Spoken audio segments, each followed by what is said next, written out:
Okay, this is the special part of the message that I'm super excited to share with you. We're going to make unleavened Ezekiel bread. So, this is the ingredients. Take unto you wheat, barley, beans, lentils, millets, fitches, put them in one vessel. Make you bread, 20 shekels by weight per day. Eat them as barley cakes. Now, cakes means it's unleavened bread. Okay, so we're making bread, and you shall bake it. Okay, we have specific instructions, specific ingredients to our Ezekiel bread. All right, and we're going to follow those. We have our wheat, we have our barley, we have our beans. We're using white beans, lima beans, and a few types of lentils. Okay, if we get millet, we will use that as well, but we didn't have that for this example. All right, but then we're going to make this. What we're going to do is we're going to soak our beans overnight. We put them in bowls, and basically we're going to add them in different stages. But we're going to first allow our beans to absorb the water so they'll cook more quickly. So we see many of the beans here in this bowl. This will be our first stage. Here are white beans. These are some large ones, some small ones. And what we're going to do is once we have those, we're going to crush them, old school, and break them down so that, again, will cook faster. These are our lentils. These are the pink lentils. They're going to cook pretty quick, so we have them separate. We have some white rice, and we're going to make all this in our pot here, okay?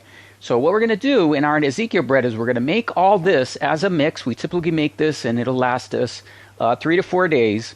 What we're going to do is we're going to make bread. So we're going to use this little electric oven, and we're going to use this to also make it as a bread. But the first thing we're going to do is we're going to cook all this and have this mix readily available to us first, okay? Then what we can do is we can make the bread. Okay, so we're using our kerosene heater here to make our Ezekiel bread in phase 1. So we're going to put our pot, and we're going to put another pot on top of our pot.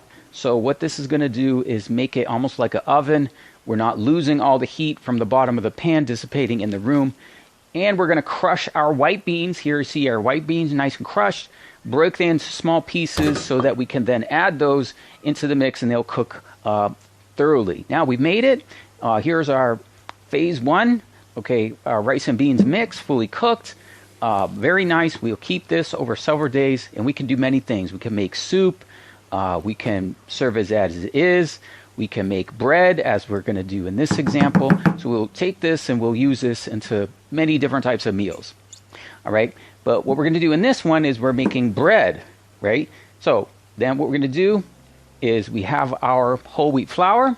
Okay. We have our whole wheat flour. We don't need very much. We're just make a small portion here. And we're going to add some crushed wheat. Bulgur wheat is what it's called. And we're going to add a little bit of that. At this point, we're also going to add a little bit of a splash of olive oil, okay, and we're going to add some water. So you want a good, get a handle on the mixture of the olive oil and water so what you have is not too dry and it's also not too sticky.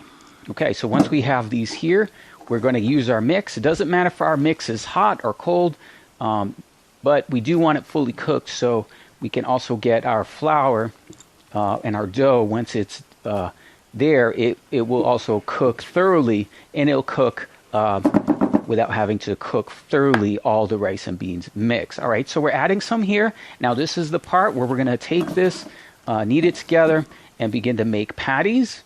Okay, it's a little hard to do with the camera, but here you can see a patty. This is one. All right, one patty we have mixed, and there you can see it in the bowl. We'll again get that into a dough. We're going to do 2 things here for you guys. We're going to do it fried in a pan. And so you can see we just have our patty in a pan. We have a little bit of olive oil.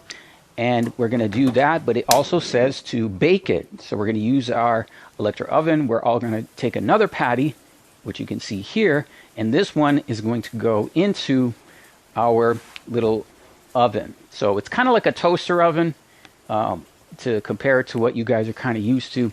And we're going to use this one, and we're going to do one baked and one fried, okay? And we're heating it up. Both, you can see the fried version, which I like a little bit better. And we have that one, but the electric one allows us to conserve a little bit. And here you can see them side by side See our fried on the right and our baked on the left. And this is bread. This is Ezekiel bread. It's unleavened Ezekiel bread. It's no yeast. Okay. And what we do as well is take, in this case, some halloumi cheese. We have some tomatoes and onions to finish it off. And then here you can see we also have our phase 1 mix of the rice and beans. And there's our meal. That's our Ezekiel bread. Now, in the process of doing this video, I found it, oh boy, it must have been a 1.5-year-old bag of potatoes. Oh my goodness. These potatoes, guys, grew into sprouts, into small potatoes. These are all, must have had this a 1.5 years ago. Totally forgot about these potatoes. They were in a fridge, no air, no water, and they grew. So here I'm taking these potatoes, I'm planting them in the garden in a couple places. So now we got potatoes growing. This is amazing. Totally unexpected. But whenever you're in, that's what's about the boiling house. Whenever you're boiling something, you always have potatoes. And so I didn't even go to the stores. I have potatoes growing in the house. So I'm chopping up the potatoes and onions, and I'm also using the mix here, as you can see, to make my rice and beans Ezekiel bread. The boiling houses. So I thought you guys might enjoy that and see a little bit of how we've taken what it says in the scriptures in Ezekiel chapter 4 and apply Ezekiel unleavened bread. Okay, let your bread be without leaven. And we showed you how we can make that into an actual bread where it's not just a mixture of rice, beans, and the wheat and barley, but it is actual bread. So we are super excited, guys, about this video. It's taken me pretty much all week to do this. And the boiling houses. Okay, so we're super excited because we have built and shown you in the 3D model, okay, separate little projects that are separate buildings, and we've built out the interiors. Okay, so our last one, of course, is going to be the temple. We're close to that being completed, but what we have is we have the gates. All right, so we showed you before how we have the gates. And you can go inside the gate and see what it looks like. Okay, we showed you the gates. We showed you the north chamber. All right, we showed you the scribe's chamber. We showed you the king's house. We're going to have another part to the king's house because we have more additional information we want to share with you. So we're doing some of these in more than one part. We shared the king's house. And then we have the boiling houses, and then we have the whole temple complex. Now, what I encourage you to do is utilize the website and go to the What's New section, and you can go in and click on the light blue highlights, which will bring you into the 3D model of the whole temple complex, and then it'll bring you into the model of just that building. For example, at the top of What's New, you'll see the boiling houses at the time of this video being posted. And so then you can go in there and then you can move inside and go inside the temple. So we've built the temple. The temple is here. It says the temple will be built and dedicated in the 12th year. It's the 12th year. And so this is the temple. So it's super exciting for us. It's amazing, great joy. And so I encourage you to go inside and see each building, okay? Now, the north chamber wasn't working very well, so we got that to work. So you can go in there, see the dining halls, okay? This one, of course, you can see, and we will have our last one, okay, being the temple itself. So thanks for following along, guys. This is such an exciting series. It's definitely the best series I've ever done. And I'm really enjoying every step of it, every process, including the potatoes.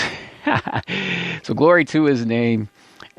Come to the wedding. Come to the feast of the Lamb. That's what these pots are used for quite often, for big feasts, big gatherings of people, and weddings.